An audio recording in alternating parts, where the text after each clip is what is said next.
Dans le monde ninja, il y a beaucoup de grands personnages. Les membres de l'Akatsuki, les Kage ou encore les différents Jonin. Tous ces personnages ont des histoires, des styles de combat et des techniques de combat. Parmi ces techniques, certaines sont efficaces, utiles, offensives, défensives, puissantes et même surpuissantes. Certaines techniques sont également plus ou moins sous-estimées, c'est-à-dire qu'un grand nombre les estime en dessous de leur réelle valeur. Bonjour à tous, je suis Ryu Sensei, j'espère que vous allez bien. Aujourd'hui on verra ensemble 10 techniques sous-estimées dans Naruto. En seconde partie, on parlera également de Sasuke par rapport au Mokuton. N'oubliez pas le pouce en haut pour le soutien, ça fait très plaisir. Vous pouvez vous abonner si vous aimez Naruto. Montrons à tous à quel point Naruto c'est légendaire.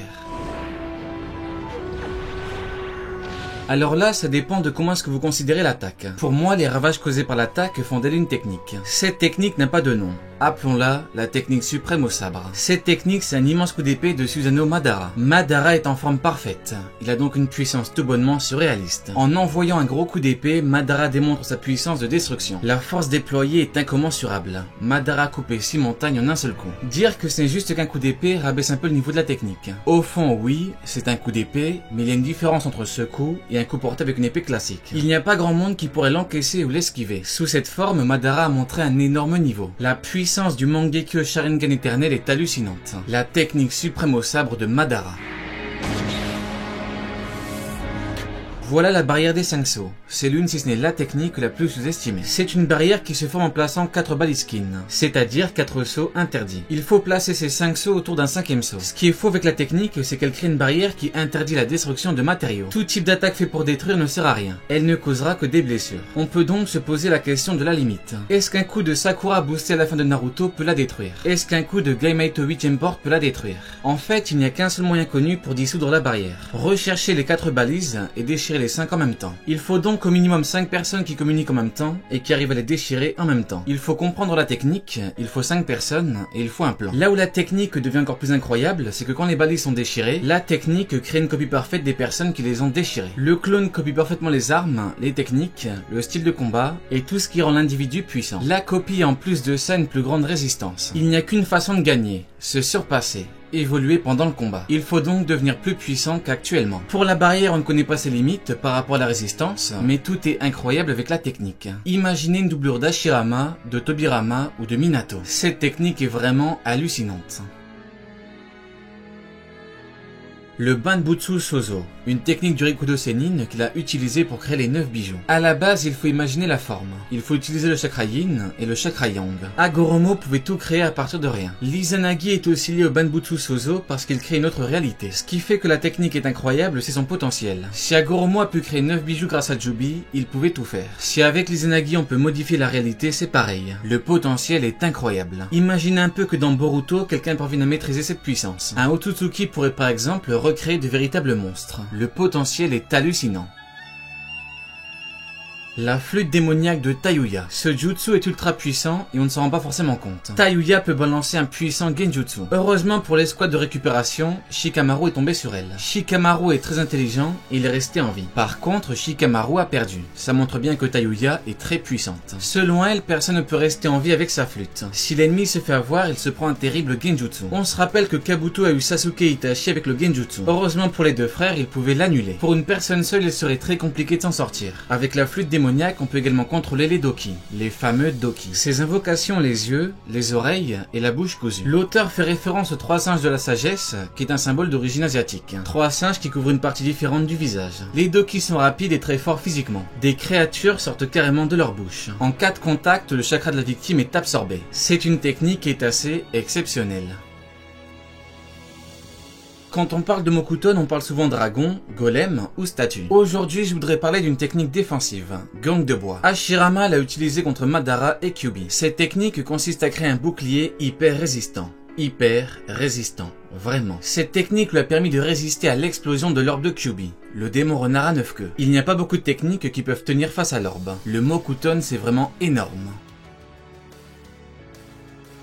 Réincarnation de l'explosion de la route dorée. Voilà une technique de Toneri. Je vous ai déjà parlé de la puissance du Tenseigan. Je vous avais dit que ses yeux étaient beaucoup trop sous-estimés. Et bien en fait, les techniques du Tenseigan sont également beaucoup trop sous-estimées. La circonférence de la Lune c'est environ 11 000 km. La circonférence de la Terre c'est environ 40 000 km. La Lune c'est donc le quart de la Terre en circonférence. Et bien avec sa technique, Toneri pouvait trancher la Lune en deux d'un seul coup. Rendez-vous compte de son efficacité et de sa puissance. En un seul coup et avec une facilité déconcertante. Toneri est bien plus faible qu'Amura.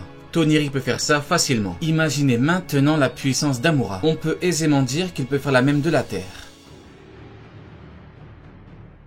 Voilà une excellente technique de Deidara, le Garuda C4. Deidara utilise le Bakuton qui est l'art de l'explosion. Tout est dans le nom. Cet art est extrêmement dangereux. Deidara a toujours montré une excellente maîtrise du Bakuton. Deidara c'est un peu un ovni. Il est très apprécié et très appréciable. Le Garuda C4 c'est une technique de taré. Deidara crée sa réplique et la fait exploser. Jusque là tout va entre guillemets bien, sauf que ça va plus loin. En fait des nanobombes sont dispersées, des dizaines de millions. Ce qui est fou c'est qu'en principe personne ne peut les voir. Elles se retrouvent donc respirées et ingurgité. Une fois que Deidara lance le signal, c'est un chaos définitif. Cette technique fait partie du combat Deidara contre Sasuke qui est incroyable. Deidara était incroyable, Sasuke était incroyable, les coups étaient incroyables, tout était incroyable.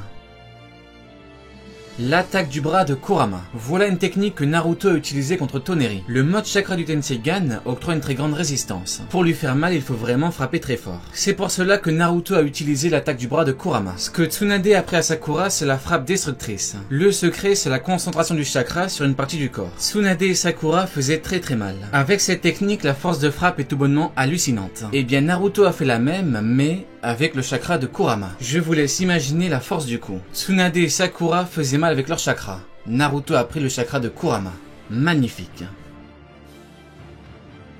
Maintenant parlons de Sasuke par rapport au Mokuton. Le Mokuton est un puissant Kekkei qui combine l'eau et la terre. Hashirama Senju représentait la surpuissance du Mokuton. Il n'a pas seulement combattu Madara et Kyuubi, il a battu Madara et Kyuubi. Et de quel Madara parle-t-on ? On parle d'un Madara en mode surhomme. Le Mokuton peut permettre à un grand combattant d'être surpuissant. S'il est correctement utilisé, il permet d'énormes choses. Rien que le contrôle des démons à queue, c'est incroyable. Imaginez un peu que d'autres monstres viennent à être créés. Le Mokuton pourrait servir à les calmer. Hashirama avait par ailleurs calmé le plus puissant des 9, Kyuubi. Sasuke a perdu un bras durant son combat contre Naruto. Comme d'habitude, l'auteur n'a pas fait les choses à moitié. L'ultime Rasengan et l'ultime Chidori étaient beaucoup trop concentrés. Ce qu'il faut savoir, c'est que Sasuke a refusé l'implantation d'un bras artificiel. Un bras conçu à l'aide des cellules du grand Hashirama. La question est, pourquoi est-ce qu'il refuse? Eh bien pour moi il y a deux raisons. Une raison morale et une raison scénaristique. La raison morale, c'est que Sasuke veut garder un bras en moins pour la symbolique. Il a perdu un bras durant son grand combat contre Naruto. Il se dit sûrement qu'il garde ce bras en moins en guise de souvenir. De plus, Sasuke n'a en principe pas besoin d'un bras. Pas besoin dans le sens où il est assez puissant pour vaincre n'importe qui. Le problème, c'est que les nouvelles menaces sont bien trop grandes. Les Otsutsuki sont surpuissants. La raison scénaristique pourrait être celle-ci. L'auteur savait que Sasuke allait en avoir besoin un jour. En fait, c'est beaucoup plus frappant quand un perso dit non avant d'accepter par besoin. En perdant la puissance du Rinnegan, il aura besoin du bras. Avec les cellules d'Hashirama, le gain de puissance peut être énorme. Maintenant, la question est, l'auteur va-t-il faire de ce power-up un gigantesque power-up? Sasuke avec les cellules d'Hashirama Senju.